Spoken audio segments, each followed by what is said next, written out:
Okay, सो इस कलीसिया में परमेश्वर ने, यीशु मसीह ने एक शिकायत किया। वो शिकायत क्या है? एक स्त्री इजबेल को तुम्हारे बीच में तुमने रहने दिया। इजबेल के बारे में कल के क्लास में अपने अध्ययन किया। इजबेल यानी मूर्ति पूजा को दर्शाता है। ओके, एकलव्यों की शिक्षा यानी अधिकार जताकर कलीसिया के ऊपर राज कर। बिलाम की शिक्षा यानी ठोकर के कारण, यानी ये सब है गलत सिद्धांत, रॉन्ग डॉक्ट्रिन्स, उसके ऊपर विजय पाना। यहाँ पर हम देखते हैं कि गलत सिद्धांत के समय में मैंने उनको मन फिराने का अवसर दिया, मन फिराने का अवसर दिया। दूसरा अध्याय 21वां वचन में आपको पढ़ने को मिलता है। अर्थात गलत शिक्षा, अर्थात मूर्ति पूजा और अधिकार जताकर राज्य करना, दुनियादारी बातें कलीसिया के अंदर में प्रवेश किया। आराधने को ठोकर खाने के लायक बहुत सारे अन्य जाति रीति रिवाज कलीसिया में प्रवेश हुआ। इन सारे गलत बातों से पश्चाताप करने के लिए, सही मार्ग में आने के लिए परमेश्वर ने इस कलीसिया पीरियड में, थुआतीरा कलीसिया पीरियड में कलीसिया को समय दिया। कैसा समय दिया? पश्चाताप करने मतलब है सच्चाई का प्रचार उनको बताया, सच्चाई कलीसिया को समझाया। अनेक भक्तों को खड़े करके परमेश्वर ने सच्चे वचन का प्रचार कलीसिया में बताया। लेकिन ये सच्चाई को सुनने के बाद भी कलीसिया या पोप धर्म पश्चाताप नहीं किया। वे अपने गलत मार्ग में, गलत सिद्धांत में बढ़ते रहा। कई लोगों को परमेश्वर ने उन दिनों में खड़े किया सच्चाई के प्रचार के लिए, ताकि कलीसिया सच्चाई सुनकर मन फिराए, अपने पाप का पश्चाताप करे। लेकिन उल्टा हुआ है, कलीसिया अर्थात पोप धर्म जो सच्चे प्रचारक जितने भी खड़े हुए हैं उन सबको खत्म कर दिया, कलीसिया में से निष्कासित किया। नंबर 1, जॉन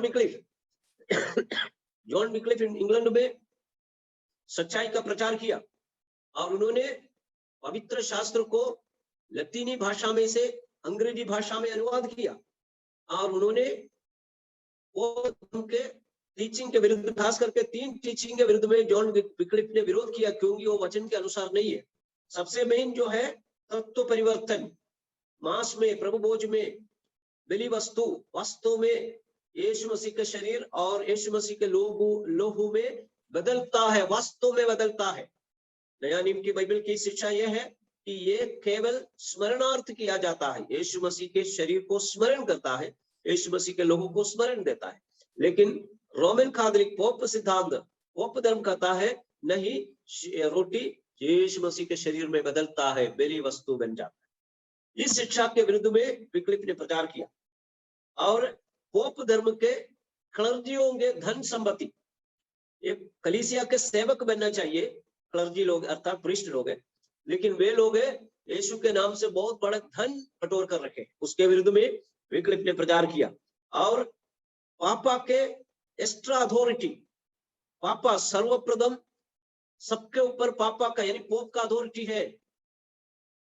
सो परमेश्वर के समान पोप को अथॉरिटी दिया गया है कलीसिया के अंदर। सो पोप जो भी बोलेंगे उसका विरुद्ध में कोई नहीं बोल सकता। पोप से गलती नहीं होती, ऐसा एक सिद्धांत नहीं बनाया।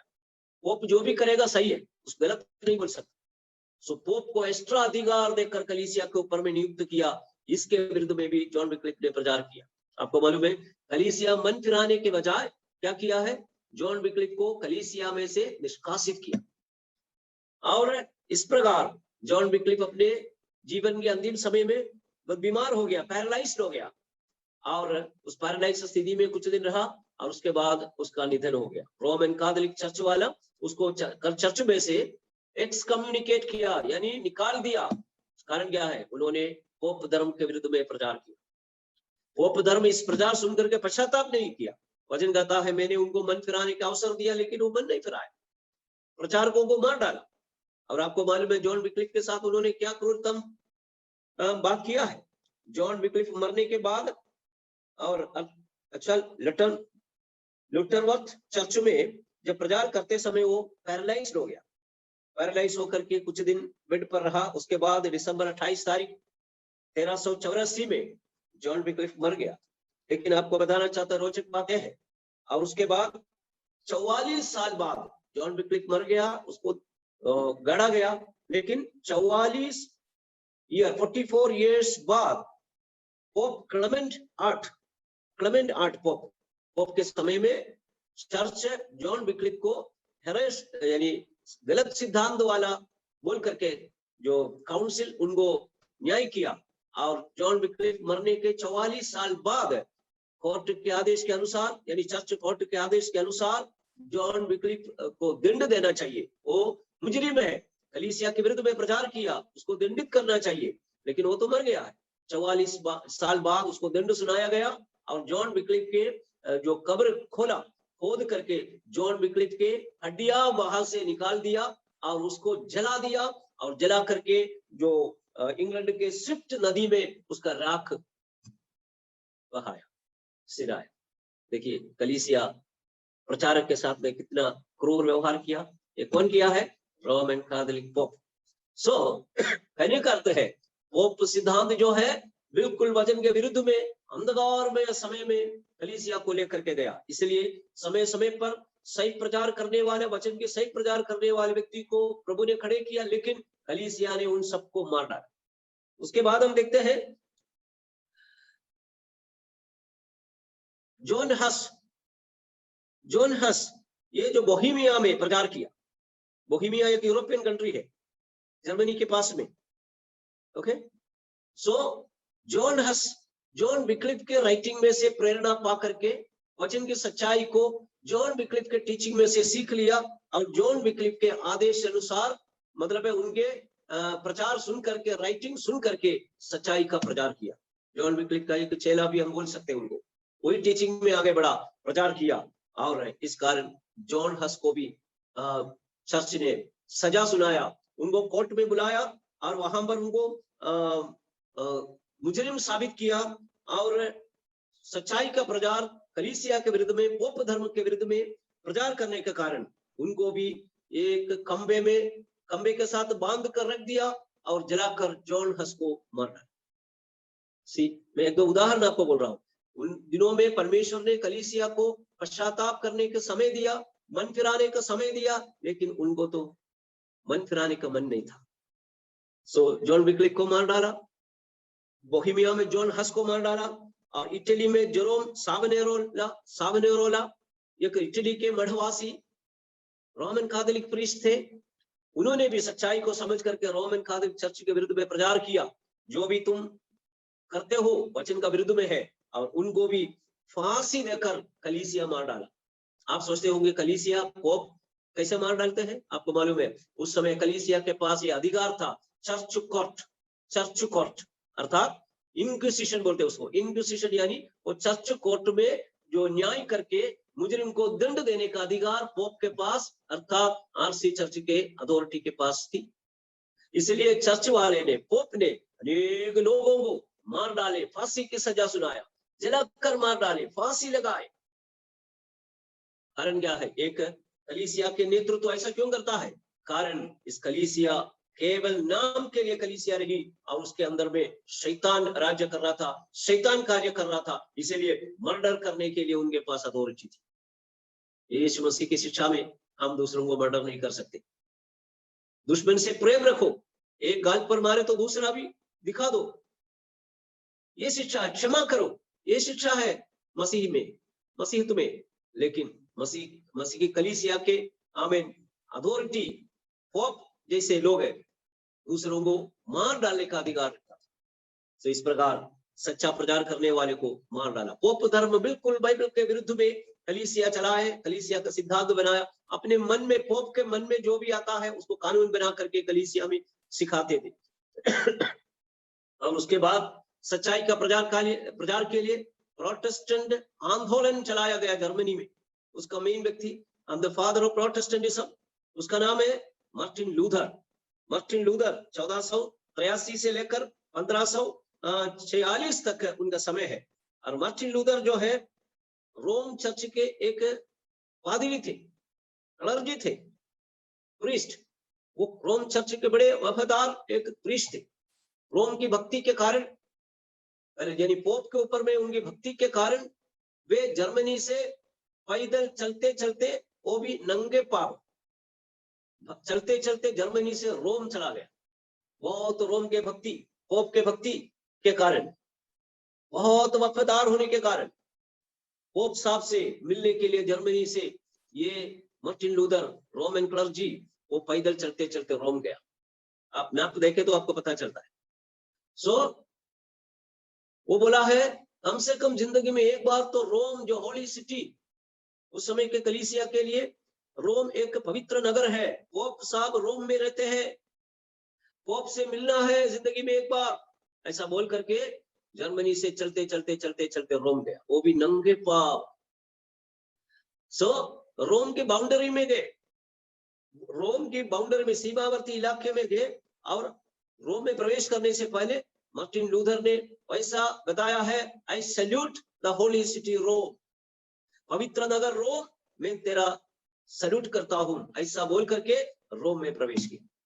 रोम के बारे में, रोम के क्लर्जियों के बारे में बहुत सारे विचार मार्टिन लूथर के दिल में था, लेकिन रोम में प्रवेश करके वहां के मठवासी, उन दिनों में जो क्लर्जी लोग मठवासी थे, मठवासियों से मिले तो उनका विश्वास डामाडोल होने लगा। उन्होंने देखा जैसे मैंने सोचा मठवासी लोग, सन्यासी लोग बड़े जो तकलीफ उठाकर खुदा की सेवा करते होंगे, लेकिन सन्यासी लोग बड़े आडंबर से रहते हैं, ये देख करके मार्टिन लूथर का दिल में विश्वास डामाडोल हो। और उन्होंने बोला है मैंने जैसा सोचा वैसा नहीं है रोम। फिर भी उन्होंने सोचा कि कम से कम एक बार मैं रोम में आ गया है, पोप से मिल करके मैं वापस जाऊं। पोप से मिलने के लिए गया। पोप से मिलना है तो एक सीढ़ी चढ़कर ऊपर जाना पड़ेगा, वो सीढ़ी का नाम है होली लैडर, पवित्र सीढ़ी। ओके, पवित्र सीढ़ी। पवित्र सीढ़ी इसका नाम इसलिए दिया गया है, यरूशलेम में जो पिलातुस जब यीशु मसीह का न्याय किया, उस समय पिलातुस के प्रेटोरियम में जाने के लिए सीढ़ी चढ़कर जाना पड़ता था। वो सीढ़ी चढ़कर यीशु मसीह पिलातुस के प्रेटोरियम में न्याय के लिए खड़ा हो गया, और वहां से वही सीढ़ी से यीशु मसीह उतर आया। सो यीशु मसीह जो सीढ़ी चढ़ा उतरा, वो सीढ़ी को रोम सरकार जब यरूशलेम के ऊपर आक्रमण करके यरूशलेम के अनेक चीजें रोम में लेकर के गया, उस समय ये जो सीढ़ी पिलातुस के प्रेटोरियम में लगाया हुआ सीढ़ी उठा करके वे रोम में लाए, और वो सीढ़ी पवित्र सीढ़ी नाम दिया, क्योंकि उस सीढ़ी से यीशु मसीह चढ़ा था, उतरा था, इसलिए उसको पवित्र सीढ़ी नाम दिया, होली लैडर। ये होली लैडर लेकर के रोम में गया, और पापा के जो रेसिडेंस में ये सीढ़ी लगा दिया, और जो कोई पापा से मिलना है ये सीढ़ी चढ़कर जाना पड़ेगा, वो पवित्र सीढ़ी है। इसलिए वो सीढ़ी को नाम, वो सीढ़ी में चढ़ने का विधि है कि घुटने में होकर के सीढ़ी चढ़ना पड़ता, इतने भक्ति के साथ सीढ़ी चढ़ना पड़ता। सो मार्टिन लूथर इस प्रकार घुटने में होकर के सीढ़ी चढ़ रहा था। जब आधी सीढ़ी चढ़ गया तो मार्टिन लूथर के दिल के अंदर में पवित्र आत्मा ने बातें किया, एक अंदरूनी आवाज उनके दिल में आए, और वो आवाज ये था, मेरा धर्मी जन विश्वास से जीवित रहेगा। ये घुटने में होकर के सीढ़ी चढ़कर जाना मतलब ये कर्म मार्ग है, कर्म मार्ग से नहीं, मेरा धर्मी जन विश्वास से जीवित रहेगा। ये हबक्कुक के पुस्तक के ये वचन रोमियों की पत्री में प्रेरित पौलुस ने लिखा, रोमियों की पत्री उसका पहला अध्याय 17 वचन में ये कोटेशन, हबक्कुक के पुस्तक का कोटेशन वहां पर बताया गया है। वहां लिखा हुआ है कि मेरे विश्वासी जन विश्वास से, धर्मी जन विश्वास से जीवित रहेगा, my just shall live by faith. So ये वचन दिल में आ गया। मार्टिन लूथर बोला है ये तो कर्म मार्ग है, मैं ये नहीं कर सकता, वचन सत्य है। इसलिए मार्टिन लूथर आधी सीढ़ी में घुटने में और चल रहा था, आधी सीढ़ी में खड़ा हो गया, सीधा नीचे उतर आए। बोला है रोम मार्ग में पूरा कर्म मार्ग है, रोम कलीसिया में कर्म मार्ग है। ये कर्म मार्ग में आमीन परमेश्वर से मिलना नहीं, परमेश्वर के धर्मी जन विश्वासी से जीवित रहेगा, कर्म मार्ग से उद्धार नहीं है। ये बोल करके पोप से ना मिलते हुए मार्टिन लूथर वापस जर्मनी में आए। मार्टिन लूथर की कहानी कहीं भी मिले तो आप पढ़िएगा। जर्मनी में आकर के मार्टिन लूथर पवित्र वचन को अध्ययन करके पवित्र वचन की सच्चाई को प्रचार करना आरंभ किया, अर्थात पोप धर्म के सभी गलत सिद्धांत के विरुद्ध में जर्मनी में प्रचार किया। उस समय सबसे अधिक मार्टिन लूथर ने जो विरोध किया, रोम धर्म के सिद्धांत का विरोध किया, वो है पाप मोक्ष टिकट, पाप मोक्ष टिकट। उसको बिल ऑफ इंटेलिजेंस कहते हैं, पाप मोक्ष। अर्थात रोम में चर्च बनाने के लिए, वतिकान में चर्च बनाने के लिए पोप ने एक उपाय किया, वो है रेसिप्ट बुक छपाया। रेसिप्ट बुक, फंड कलेक्शन के लिए रेसिप्ट बुक छपाया। उस रेसिप्ट बुक के नाम दिया है पाप मोक्ष टिकट। रेसिप्ट बुक नहीं है, इसका टिकट है, फाड़ने से, पर्ची फाड़ने से तुम्हारा पाप मोक्ष होता है। पोप ने बोला, मैंने ऑलरेडी बोल दिया, पोप जो भी बोलेगा वो गलत नहीं है, उसके ऊपर कोई सवाल नहीं कर सकता, इतना अधिकार है। इसलिए पाप का लिस्ट बना दिया। ऑर्डिनरी लोग और क्लर्जी लोग जो भी पाप करता है उसको अलग अलग, यानी उसका रेट लगाया गया है। यानी जो भी पाप किया है वो पाप की सूची में उसका रेट दिया गया है। कोई मर्डर किया है, मर्डर के लिए इतना रुपीस देना, यानी वहां का जो कॉइन देना है, मनी देना है। सो इस प्रकार एक एक पाप के लिए अलग अलग रेट लिखा गया है। अगर मर्डर किया हुआ, उसका पेमेंट अगर दे दिया, वो पर्ची फाड़ दिया, रिसिप्ट बुक इतना पैसा दे करके, इसका मतलब है तुम्हारा वो पाप क्षमा हो। व्यभिचार किया, उसका पैसा भरो, तुम्हारा पाप क्षमा हो। जो पुरोहित लोग पाप किया है, उनका अलग पैसा है, वो पर्ची फाड़ो और तुम्हारा पाप क्षमा हो। इस प्रकार पाप मोक्ष टिकट बनाया। काय के लिए? वतिकान के चर्च बनाने के लिए, कलेक्शन, फंड कलेक्शन के लिए पोप ने यह नियम बनाया, पाप मोक्ष टिकट। कोई टिकट फाड़ने से किसी का पाप क्षमा नहीं होता। पाप क्षमा केवल यीशु मसीह के, हमें यीशु मसीह पर विश्वास रखने से होता। लेकिन पोप ने बोला है पर्ची फाड़ो, पाप क्षमा होता है, पैसा दो। सो पाप क्षमा के पैसा इकट्ठा करके रोम के वतिकान के चर्च बनाया, पाप के पैसा से। इतना घृणित बात है। इसका मतलब है रोम धर्म के समय में, अंधकारमय समय, कलीसिया बिल्कुल वजन छोड़ करके, वजन के सच्चे सिद्धांत छोड़ करके पापमय सिद्धांत में चला गया। पाप मोक्ष टिकट जो बेचने के लिए जर्मनी में पोप ने एक व्यक्ति को भेजा, टेंसिल्क करके उसका नाम है, उनको जर्मनी में भेजा। जर्मनी में पाप मोक्ष टिकट का प्रचार किया है। मार्टिन लूथर उसका खड़ी विरोध किया, बोला है ये पर्ची फाड़ने से किसी का पाप क्षमा नहीं होता। मार्टिन लूथर ने उसके विरोध करके प्रचार किया। और आपको मालूम है मार्टिन लूथर ने 1517 में अक्टूबर महीने के 21 तारीख को, 1517 अक्टूबर महीने 21 तारीख को सुबह मार्टिन लूथर ने पोप के विरुद्ध में 95 पॉइंट्स थीसिस लिख करके, पोप जो भी करते हैं वो वजन के अनुसार गलत है बोल करके 95 पॉइंट्स लिख करके जर्मनी के विटनबर्ग आरसी चर्च के दरवाजे में उसको टोक दिया। सो मार्टिन लूथर सच्चाई का प्रचार करके पोप का विरोध किया। आपको मालूम है ये परमेश्वर के लोगों ने गलतियों को जो दिखा करके प्रचार किया, सुधर जाओ, पश्चाताप करो, लेकिन पोप धर्म पश्चाताप नहीं किया। इसलिए बाइबल में बताया है कि मैंने उनको मन फिराने का अवसर दिया, लेकिन उन्होंने मन नहीं फिराया। सो अंजाम क्या हुआ? मार्टिन लूथर को अरेस्ट करने का आदेश दिया गया है। जर्मनी के राजा के द्वारा मार्टिन लूथर को अरेस्ट करने का आदेश पोप ने जारी किया। सो मार्टिन लूथर क्या किया? अपने प्राण बचा करके वहां से भाग गया, जर्मनी से भाग गया। और जर्मनी से जाकर भाग करके और कहीं जाकर के अंडरग्राउंड में, यानी गुप्त में अपने जीवन को बिताया, अंडरग्राउंड में। क्योंकि और सरकार की नजर में आया तो अरेस्ट हो जाता है। अरेस्ट हो गया है तो विक्लिफ को और हस को और जेरोम सेवनाले को जो दंड दिया गया है, वही दंड मार्टिन लूथर को भी मिलेगा। इसलिए मार्टिन लूथर रहस्यमय जीवन में चला गया और उन पीरियड में अंडरग्राउंड जीवन में रह करके मार्टिन लूथर ने इंग्लिश बाइबल को जर्मन भाषा में अनुवाद किया। इस प्रकार आरसी चर्च अर्थात इस पोप धर्म का विरुद्ध में मार्टिन लूथर भी कार्य किया है। वहां से प्रोटेस्टेंटिज्म जड़ पकड़ गया। इसलिए हम कहते हैं Martin Luther the father of Protestantism, यानी प्रोटेस्टेंट कलीसिया के पिता के रूप में मार्टिन लूथर को हम जानते हैं। मेरे कहने का अर्थ है जो पोप धर्म के थुएतीरा कलीसिया जो है बिल्कुल पोप धर्म अर्थात बाइबल से अलग होकर के एक अंधकारमय युग में कलीसिया को लेकर के गया है और गलत सिद्धांत एक के बाद एक कलीसिया के अंदर में आया है। कारण क्या है? जो पोप के द्वारा चलाया जाने वाला कलीसिया बन गया। ओके, प्रेरितों के समय से पवित्र आत्मा के चलाए जाने वाले सिस्टम बंद हो गया है। अभी कलीसिया पोप के द्वारा चलाया जाता है। आपको मालूम है, जो ऑलरेडी कलीसिया के अंदर में शैतान अपना तांडव करना आरंभ किया। पोप के बारे में 2 शब्द बोल करके मैं आगे बढ़ता हूं।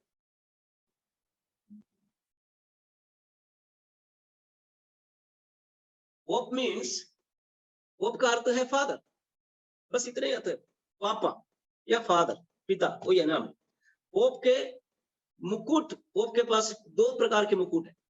एक मुकुट में ऐसा लिख करके रखा है कि विकारियस फिल्दी, विकारियस फिल्दी, लतीनी भाषा में है विकारियस फिल्दी। मैं ये बताना चाहता हूं, कलीसिया के टॉप जो लीडर पोप किस प्रकार शैतान के द्वारा जो चलाया जाता है, उसका मुकुट के ऊपर में यानी लिख करके रखा है, मोतियों से, मोती यानी पत्थरों से लिखा हुआ एक इंस्क्रिप्शन, वहां पर लिखा है विकारियस फिल्दी। विकारियस फिल्दी एक लैटिन शब्द है।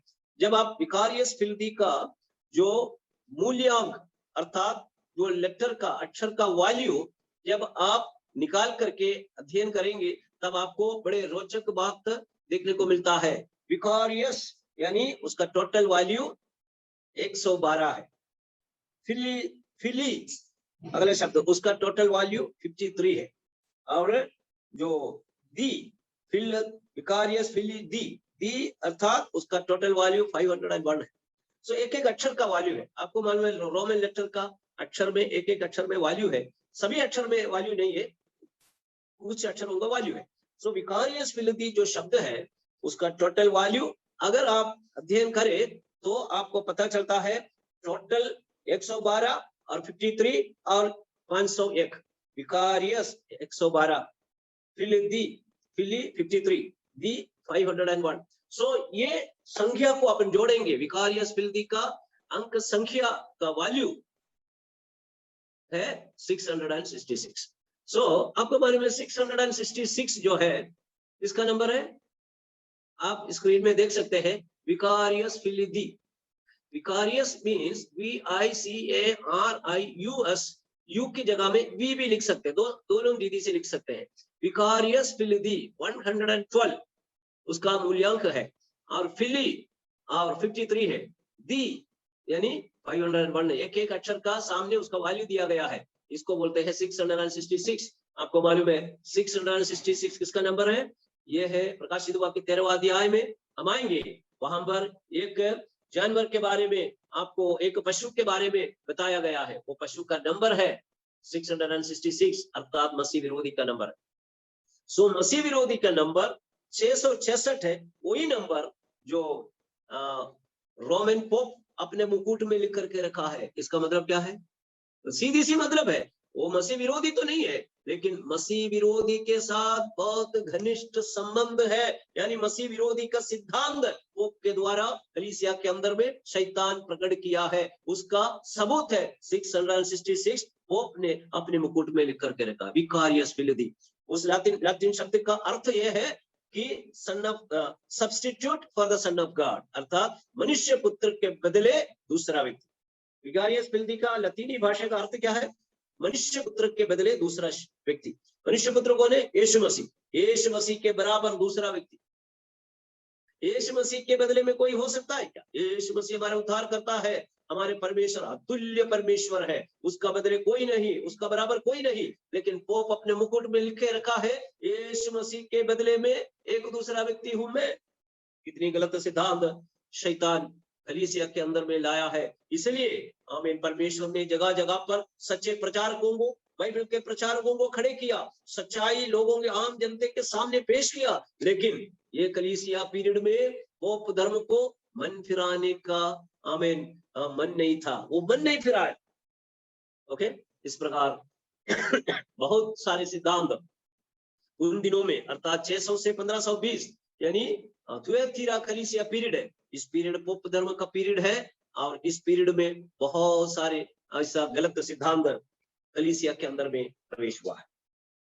ओके, सो मैं आपको कुछ बातें आपको बताऊंगा कि क्या क्या गलत सिद्धांत उन दिनों में कलीसिया के अंदर में चालू हुआ, और वहां से लेकर के आगे भी कलीसिया में बहुत सारे गलत सिद्धांत रोमन चर्च ने स्थापना किया है। आप सोचते हैं रोमन चर्च मसीही चर्च, लेकिन उसका सिद्धांत बाइबल के अनुसार नहीं है। 99% रोमन कलीसिया का सिद्धांत शैतानी सिद्धांत है, बाइबल के विरुद्ध में है।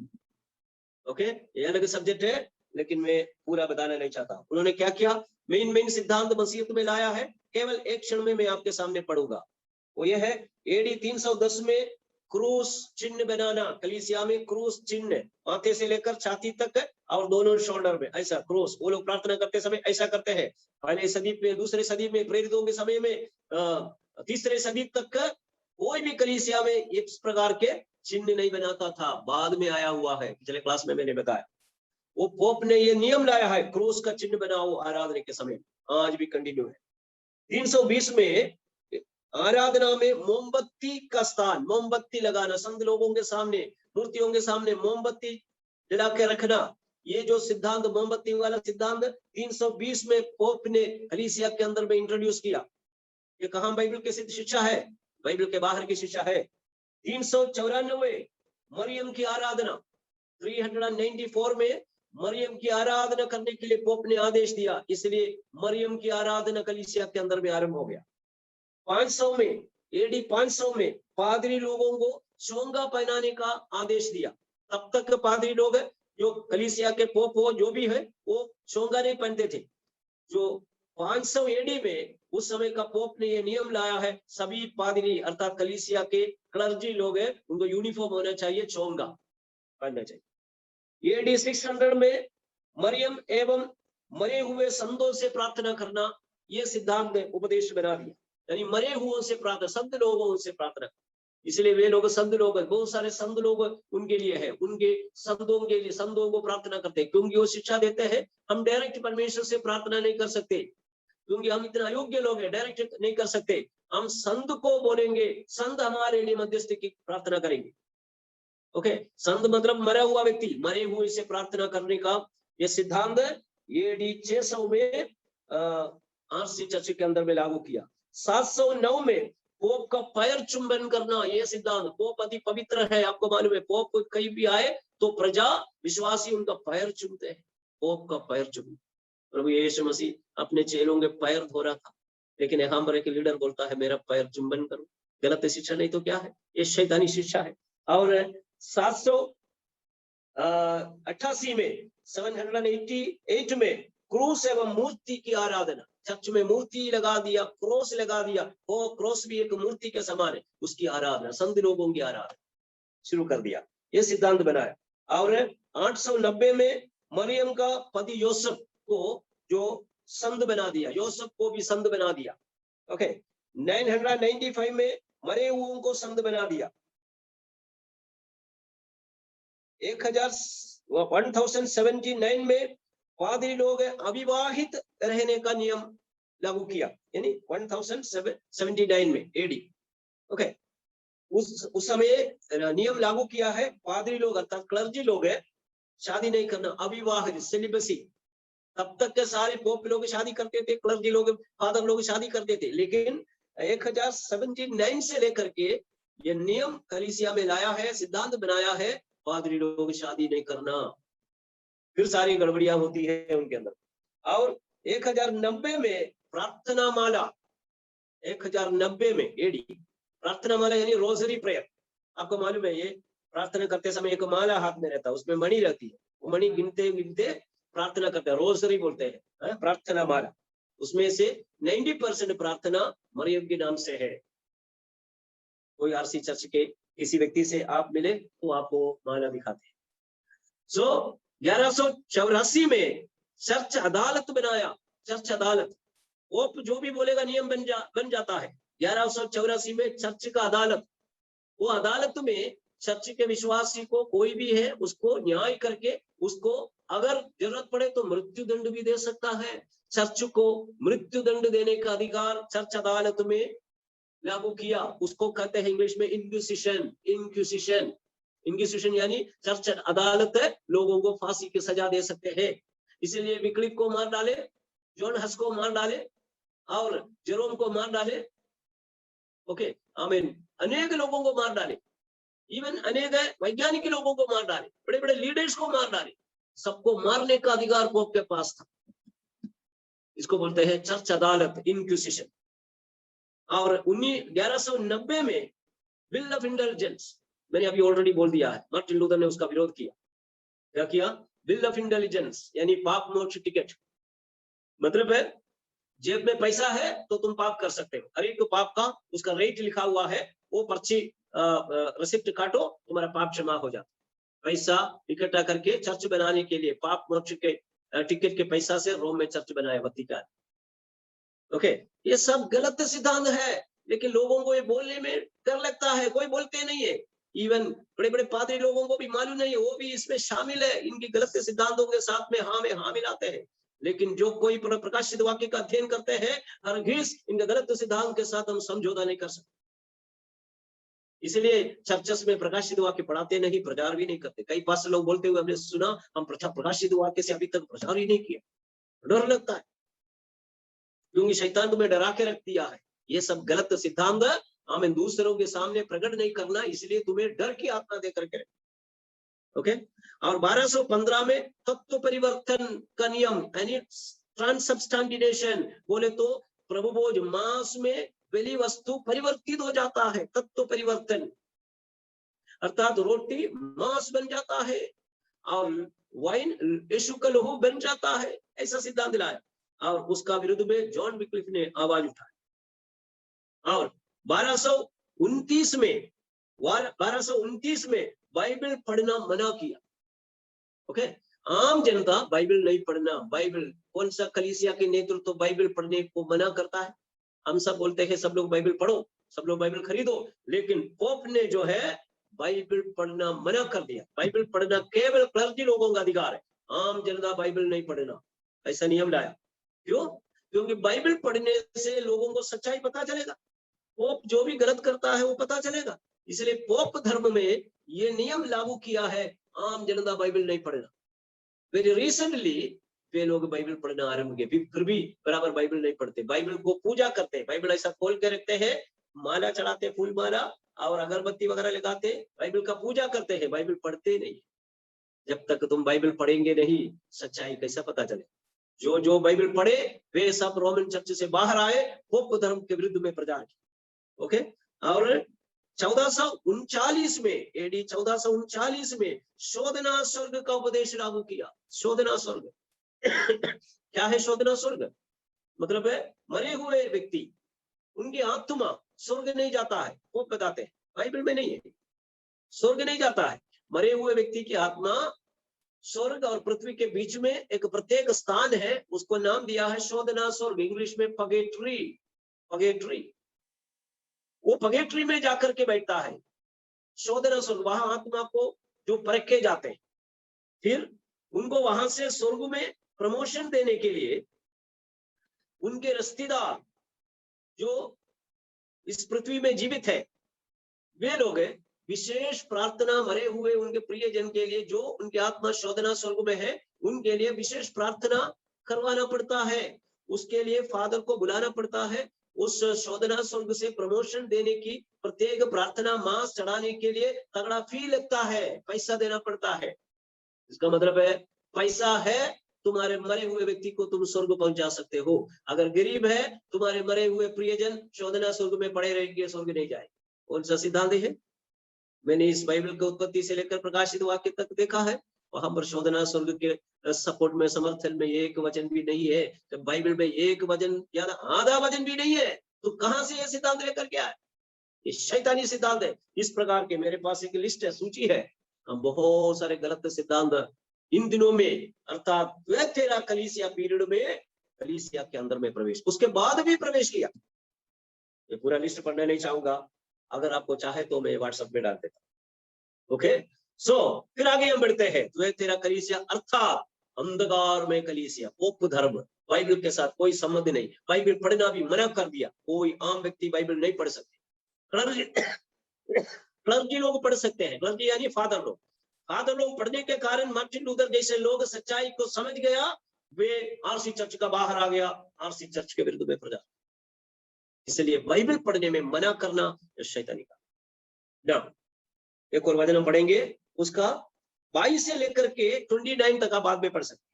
वहां पर थुएतैरा की बाकी लोगों के बारे में, अर्थात थुएतैरा की बाकी लोग, अर्थात इस इसाबेल के उपदेश को न मानने वाले लोग। इसका यह मतलब है कि रोमी कलीसिया के उपदेशों को अंगीकार न करके उसमें से जो जितने लोग अलग हुए वे वचन के अनुसार पवित्र और शुद्ध रहे। इसको इन लोगों के बारे में बताया है थुएतैरा के बाकी लोग। यानी ज्यादातर लोग ये अंधकार में, डॉक्ट्रिन में, उपदेश में चला गया, लेकिन इस इसाबेल के सिद्धांत, उपदेश, मूर्ति पूजा, ये सारे गलत सिद्धांत से कुछ लोग बच के रहा। वे लोगों को परमेश्वर ने विजयी लोग कहा। थुएतैरा के बाकी लोग विजयी लोग हैं। जो विजयी लोगों को, यानी ये गलत सिद्धांत के ऊपर में जिन जिन लोगों ने विजय पाया, यानी इस डॉक्ट्रिन में से अलग रहा, उनको परमेश्वर ने जो स्वर्ग में प्रतिफल देने का वचन दिया है। विजयी लोगों को मिलने वाला प्रतिज्ञा या वचन, वो आयत आप बाद में पढ़ सकते हैं। जाति जाति पर अधिकार। ओके, विजयी लोगों को प्रभु जातियों पर अधिकार देगा। जातियों पर अधिकार यानी शासन चलाने के अधिकार।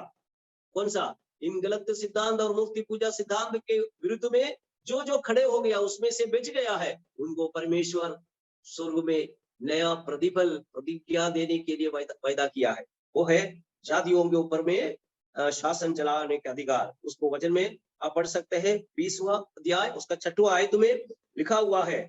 और जातियों के ऊपर में शासन चला, तुम इन जातियों के ऊपर शासन चलाओगे। ओके, पहला कुरिन्थी 6 उसका 2 में लिखा है, पवित्र लोग दुनिया को न्याय करेंगे। पवित्र लोग, इस गलत सिद्धांत में से जो जो अलग रहे, उनको स्वर्ग में प्रतिफल के रूप में अधिकार दिया गया है। अधिकार क्या है? जब यीशु मसीह इस दुनिया के ऊपर में शासन चलाएंगे, 1000 वर्ष का राज्य काल है, उसको 1000 years reign, मिलेनियम कहते हैं। 1000 वर्ष यीशु मसीह अपना साम्राज्य इस दुनिया में स्थापना करेंगे। उस दिन प्रभु के लोग इन गलत सिद्धांतों से जो जो अलग रहे, उनको विशेष प्रतिफल देंगे। प्रतिफल ये है कि तुम जातियों के ऊपर में राज करें, न्याय करने का अधिकार, दुनिया के ऊपर शासन चलाने का अधिकार, न्याय करने का अधिकार। ओके, वचन संहिता 2 अध्याय 8 से 9, वहां पर भी आप ये वचन को पढ़ सकते हैं, जो मुझसे मांगो और मैं जाति जाति के लोगों को तेरे संपत्ति होने के लिए और दूर दूर के देशों को तेरी निज भूमि बनाने के लिए दे दूंगा। तो उन्हें लोहे के दंड से तोड़ेगा और मिट्टी के बर्तनों की तरह चकनाचूर करेगा। अर्थात लोहे के राजदंड लेकर के तुम अन्य जातियों के ऊपर में उस दिन राज्य करेंगे, न्याय करने का अधिकार। ओके, किसको दिया जाता है? यहाँ पर बताया है, जो थुएतैरा कलीसिया के अंदर में जो जो मूर्ति पूजा के सिद्धांत में लागू किया गया है, उसका विरोध जितनों ने किया, उसमें से जितने बच गया, अपने आप को शुद्धता में, पवित्रता में रख दिया है, वे लोग हैं यीशु मसीह के शासन काल में न्याय करने का अधिकार प्रतिफल के रूप में पाए। उसको बोलते हैं थुएतैरा के बाकी लोग। ओके, तो इस प्रकार थुएतैरा कलीसिया एडी 600 से लेकर के 1520 तक के जो पीरियड है, उस पीरियड में जो भी पोप धर्म राज्य किया, कलीसिया को गलत सिद्धांत के ओर ले गया, और उस गलत सिद्धांत में से जितने लोग अपने आप को बचाया, शुद्धता में, पवित्रता में, सच्चे वचन के लिए अलग रखा, वे लोगों को परमेश्वर ने आशीष देने का वचन दिया। सो थुएतैरा पीरियड वहां पर खत्म होता है। अगले कलीसिया, उसके बारे में आज हम थोड़ा सा देखेंगे, वो है सरदीस की कलीसिया। सरदीस की कलीसिया, तो इस कलीसिया के बारे में 3रा अध्याय 1 से लेकर के 5 तक के आयत में सरदीस की कलीसिया के बारे में, एशिया माइनर के 7 कलीसिया में और 5वां कलीसिया है सरदीस की कलीसिया। मैं आपके लिए पढ़ूंगा। और सरदीस की कलीसिया के दूत को ये लिख कि जिसके पास परमेश्वर के 7 आत्माएं और 7 तारे हैं, ये कहता है कि मैं तेरे कामों को जानता हूं कि तू जीवित तो कहलाता है, पर है मरा हुआ। जागृत रह और उन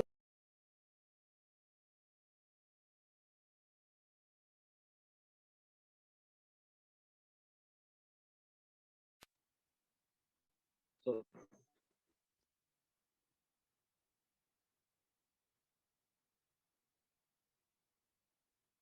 और तीसरा वचन, सोच चेत कर कि तूने किस रीति से शिक्षा प्राप्त की और सुनी थी और उसमें बना रहे और मन फिरा, और यदि तू जागरूक न रहेगा तो मैं चोर की नाई आ जाऊंगा और तू कदापि न जान सकेगा कि मैं किस घड़ी तुझ पर आ पड़ूं।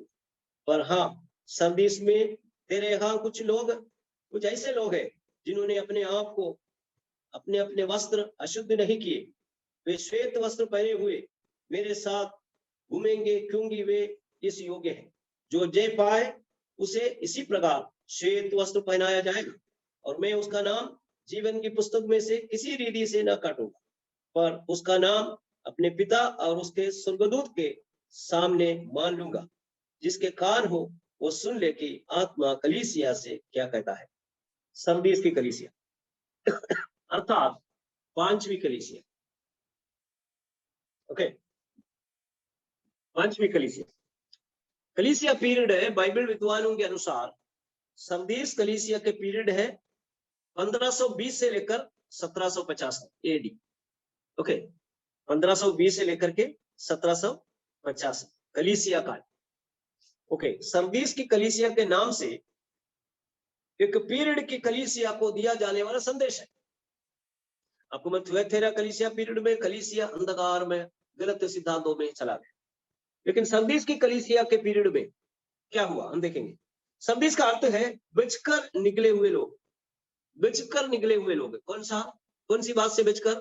थुएथेरा कलीसिया के गलत सिद्धांतों में से जो बचकर निकले, अपने आप को बचाया, वही लोग एस्केप्ड वन, बचकर निकले हुए लोग, ऐसा अर्थ है सरदीस कलीसिया के इतिहास में। सरदीस कलीसिया का काल 1520 से 1750 तक माना गया है, अर्थात मार्टिन लूथर के सुधार आंदोलन से लेकर 1750 तक। ओके, 1520 मार्टिन लूथर का समय, मार्टिन लूथर का समय वहां पर समाप्त हो रहा है। वहां से फिर 1750 तक के समय में कलीसिया की स्थिति, मार्टिन लूथर के द्वारा जर्मनी में आरंभ किया गया सुधार आंदोलन, प्रोटेस्टेंट आंदोलन, अतिशीघ्र समस्त यूरोप में फैल गया। इसका परिणाम स्वरूप यूरोप में, विशेष करके इंग्लैंड में, अनेक लोग सांसारिक कलीसियाओं में से आत्मिक कलीसिया के ओर भाग निकले। सांसारिक कलीसिया, गलत सिद्धांत वाली थुएथेरा की कलीसिया, उसमें से आत्मिक जागृति वाले कलीसिया के ओर भागना शुरू किया, लेकिन पूर्ण रीति से आत्मिक कलीसिया नहीं बने। तू जीविता तो कहते हैं, लेकिन है मरा हुआ, मतलब है थोड़ा सा कलीसिया के अंदर में जीवन प्राप्ति होना शुरू किया है। कब? सरदीस कलीसिया पीरियड। कारण क्या है? मार्टिन लूथर जैसे प्रोटेस्टेंट जो सिद्धांत वाले दुनिया को जागृत करने के कारण प्रोटेस्टेंट आंदोलन जर्मनी से आरंभ करके पूरा यूरोप में फैल गया, इंग्लैंड में। सो वहां पर अनेक लोग रोम चर्च को छोड़ करके, रोम कलीसिया के सिद्धांत को छोड़ करके बच गया, बच कर निकले हुए लोग, वो है सरदीस। सो हम देखते हैं सरदीस जो है नगर है, वे लिदिया राजा के राजधानी, लिदिया राज्य के राजधानी था, जो एशिया माइनर में लिदिया राज्य के राजधानी था सरदीस। ये हर्मस नदी तट पर स्थापित किया गया एक सुंदर नगर था। आपको मालूम, सारी सभ्यता नदी तट पर ही स्थापना किया गया है। ओके, सो हर्मस नदी तट पर ये संस्कृति वाले नगर पाया गया है। इस नगर एक भूकंप के कारण एडी 17वीं शताब्दी में खत्म हो गया, लेकिन उसके बाद तिबेरियस कैसर ने इस नगर को फिर से बनवाया, ये उसका इतिहास। सो थुएथेरा से लगभग 30 मील दूरी पर दक्षिण पूर्व में स्मिर्ना से 50 मील पूर्व इस नगर स्थित है। स्मिर्ना से 50 मील दूर और थुएथेरा से 30 मील दूर में दक्षिण पूर्व एरिया में एक छोटा सा नगर था सरदीस। आज इस नगर को सार्ट नाम दिया गया है। इस आज सरदीस नाम से जाना नहीं जाता है, उसके बदले में सार्ट नाम एक नगर, आज भी एक गांव वहां पर पाया जाता है। बीसी 4वीं शताब्दी के अर्थमीस देवी का मंदिर के अवशेष इस नगर में, मतलब है ये संस्कृति वाली नगर था। ये यहाँ पर भी अर्थमीस देवी की मंदिर थी, उसका अवशेष वहां पर पाया जाता है। सो यहाँ पर यूहन्ना के समय पर सरदीस नगर में भी एक कलीसिया था। सो ये कलीसिया को के नाम लेकर के इस कलीसिया पीरियड 1520 से 1750 तक के पीरियड के कलीसिया के लिए एक संदेश दिया है। वो संदेश सरदीस कलीसिया का संदेश के रूप में प्रकाशित वाक्य में हम पढ़ते हैं।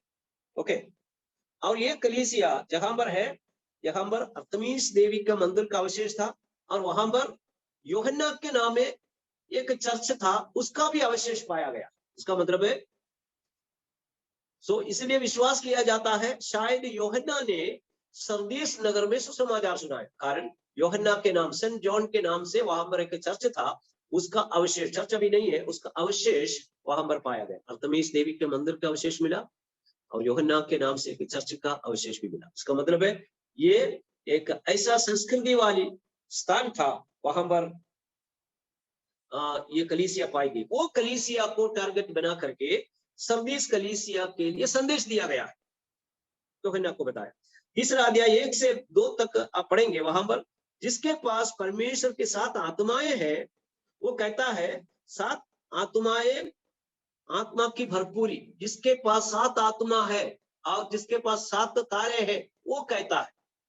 ओके, 7 आत्मा और 7 तारे किसके पास है? आपको मालूम है 7 आत्मा यानी ये एशिया माइनर के 7 कलीसिया पीरियड में वहां पर काम करने वाले पवित्र आत्मा, इसलिए बोलते हैं 7 आत्मा। आत्मा एक ही है, लेकिन ये 7 पीरियड में काम किया है। और 7 नंबर जो है संख्या की पूर्णता को दर्शाता, ये पूर्णता को, कंप्लीशन को दर्शाता है।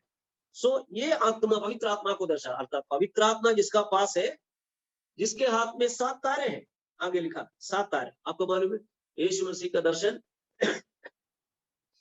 वहां पर मिला है यूहन्ना को।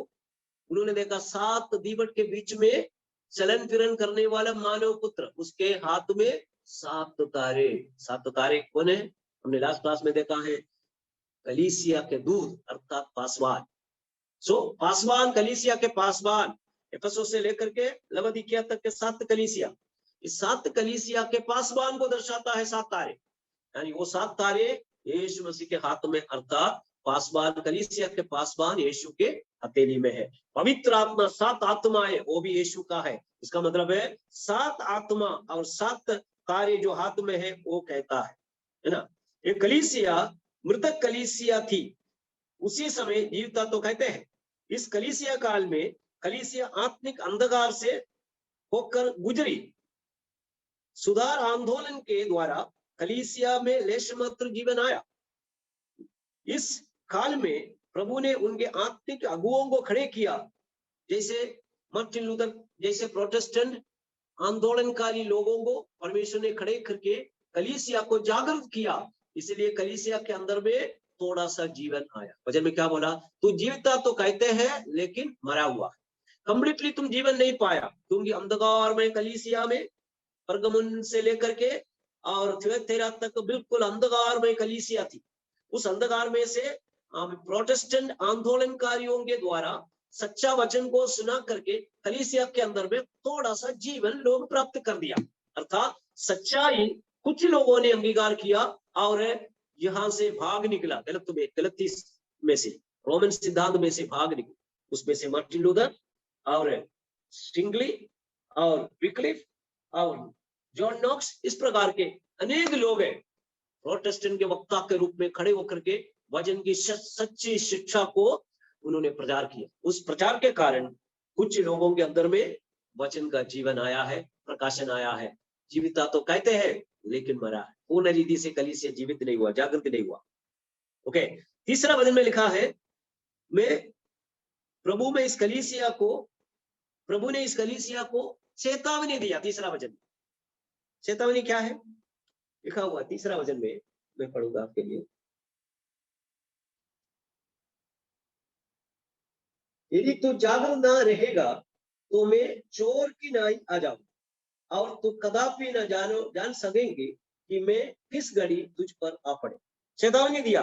तो अंधकार में कलीसिया है ये, यहाँ से अगर तू जागरूक नहीं हुआ, मैंने अपने दासों को, मार्टिन लूथर को, सिंगली को, जॉन हस को, जॉन कैल्विन को, अनेक वक्ताओं को खड़े करके कलीसिया को जागृत किया, फिर भी अगर तू जागृत नहीं हुआ, सच्चाई को अंगीकार नहीं किया, अंधकार में युग में अंधकार में तुम बने रहे, तो याद रखिए चेतावनी दिया, मैं चोर की नहीं आऊंगा, यीशु मसीह कहता है। तो इस गलत सिद्धांत में जो पड़े रहने वाले लोग यीशु के आगमन में जाएंगे नहीं, इसलिए तुम्हें सच्चाई को ग्रहण करना है। मैं चोर की नहीं आऊंगा, तुम्हें कदाचित पता ही नहीं चलेगा। ओके, यीशु मसीह के आगमन के चेतावनी दिया है। और चौथा वचन में कुछ उनको प्रशंसा भी किया। ओके, शिकायत भी करता है, चेतावनी भी देता है, प्रशंसा भी करता है। प्रशंसा क्या किया? कुछ लोग हैं जिन्होंने अपने वस्त्र अशुद्ध नहीं किया है। इस पीरियड में कुछ ऐसे लोग थे जिन्होंने अपने जीवन में उपदेश और पवित्रता में स्थिर रहा, जिनके बारे में प्रभु बताया है कि वस्त्र अशुद्ध नहीं किया। वस्त्र यानी जीवन को दर्शाता है। इस शैतान के शासन चलाने वाला इस कलीसिया काल में, पोप धर्म में या परगमन कलीसिया पीरियड में अनेक लोग अशुद्धि में अपने जीवन बिताए, लेकिन सरदीस कलीसिया में प्रोटेस्टेंट आंदोलनकारी कुछ लोगों ने नेतृत्व करके प्रचार प्रसार करने के कारण कुछ लोग वो अशुद्धि में से, पाप में से शुद्धता में आया है, अपने जीवन रूपी वस्त्र को शुद्धता में रखा, कलंकित होने नहीं दिया। सरदीस की कलीसिया की एक प्रशंसा यह है, इस कलीसिया पीरियड में कुछ लोग कम से कम अपने जीवन को शुद्धता में रखे, पाप से, पाप के, दुनिया के कलंक से अपने आप को बचाकर वचन के अनुसार शुद्धता में, पवित्रता में अपने जीवन को रखा, वस्त्र को अशुद्ध नहीं किया। ये एक प्रशंसा की बात है। उनका प्रतिफल यह है कि स्वर्ग में श्वेत वस्त्र उनको दिया जाए। जिन्होंने अपने जीवन रूपी वस्त्र को कलंकित नहीं किया, अशुद्ध नहीं किया, शुद्धता में रखा, उनको प्रतिफल क्या मिलेगा? स्वर्ग में उनको श्वेत वस्त्र पहनने को मिलेगा। वो हमारे प्रतिफल में एक आइटम है। स्वर्ग के प्रतिफल के बारे में आप अध्ययन करें तो आपको प्रतिफल अनेक प्रकार की, उसमें से एक है श्वेत वस्त्र। ओके, पांचवा वचन, जल्दी हम आगे बढ़ते हैं। इस काल में पवित्रता और उपदेश में स्थिर रहने वालों को प्रतिफल के बारे में फिर वर्णन किया है गया, उनका नाम जीवन की पुस्तक में से नहीं काटो। ओके, पवित्रता में, उपदेश की शुद्धता में, सच्चाई में जो सरदीस की कलीसिया पीरियड में पाए जाता है, उनको स्वर्ग में जाते समय प्रतिफल दिया जाएगा। एक जो है श्वेत वस्त्र उनको पहनने को देगा, और दूसरा उनका नाम जीवन की पुस्तक में से नहीं काटो। आपको मालूम है, जीवन की पुस्तक में जब हमारा नाम है तभी हम स्वर्ग में प्रवेश कर सकते हैं। जब हम उद्धार पाते हैं हमारा नाम जीवन की पुस्तक में लिखी जाती है। आपको मालूम है, जीवन की पुस्तक में नाम लिखवाना हमारी पवित्रता के जीवन के द्वारा, उद्धार के अनुभव के द्वारा हम जीवन की पुस्तक में नाम लिखा सकते हैं। उद्धार पाते समय जीवन की पुस्तक में नाम लिखा जाता है। लेकिन ये बात को याद रखना, एक बार स्वर्ग के पुस्तक में, जीवन की पुस्तक में नाम लिखवाने के बाद ये मत सोचना कि स्वर्ग हमारे लिए गारंटी के साथ मिल गए। बिल्कुल नहीं। वचन में लिखा है, मूसा के साथ प्रभु ने जब बातचीत किया, मूसा ने बोला है कि मेरा नाम जीवन की पुस्तक में से मिटा दो, क्योंकि मरुस्थल में परमेश्वर इस्राएलियों से गुस्सा किया, क्योंकि इस्राएली लोग पाप किया, मूर्ति पूजा किया, परमेश्वर का क्रोध उनके ऊपर भटकने वाला था। मूसा ने मध्यस्थ की प्रार्थना किया। मूसा बोला, प्रभु अगर तू इस जनता को भस्म करेगा, नाश करेगा, तो ये काम करना, तो मेरा नाम पहले जीवन की पुस्तक में से मिटा देना, उसके बाद इस्राएल को नाश करना। ओके, निर्गमन की पुस्तक है, आप पढ़ने से, 32वां अध्याय पढ़ने से वहां पर आपको पढ़ने को मिलेगा। परमेश्वर ने उस समय क्या बोला? परमेश्वर बोला, नहीं मूसा, जिन्होंने मेरे विरुद्ध पाप किया उनका नाम मैं जीवन की पुस्तक में से मिटा। इसका मतलब है जीवन की पुस्तक में नाम चढ़ाना, उससे बढ़कर उस नाम को मिटाने से बचाना बहुत जरूरी है। अगर उद्धार पाकर जीवन की पुस्तक में नाम आ गया, स्वर्ग अपने को मिल गया, लेकिन उद्धार पाने के बाद हमारे आत्मिक जीवन में अगर हम पाप करते हो, परमेश्वर के विरुद्ध में पाप करते हो, तो प्रभु की कहना है, जिन्होंने मेरे विरुद्ध पाप किया उनका नाम मैं जीवन की पुस्तक में से मिटा। इसका मतलब है जीवन में जीवन की पुस्तक में नाम चढ़ा सकता है, तो याद रखिए नाम लिखने का प्रोसेस वहां पर है, नाम उठाने का प्रोसेस भी वहां पर है। इसलिए एक बार जीवन की पुस्तक में नाम चढ़ाया है तो याद रखिए वो नाम मिटने नहीं देना, नाम मिटने नहीं देना। ओके, सो शुद्धता में अपने को रहना है, जो यहाँ पर लिखा हुआ है। सो इस कलीसिया काल में कुछ लोग अपने वस्त्र को अशुद्ध नहीं किया, वो प्रशंसा नहीं की, प्रशंसा की बात है। सो इसलिए उनको प्रतिफल दिया गया है।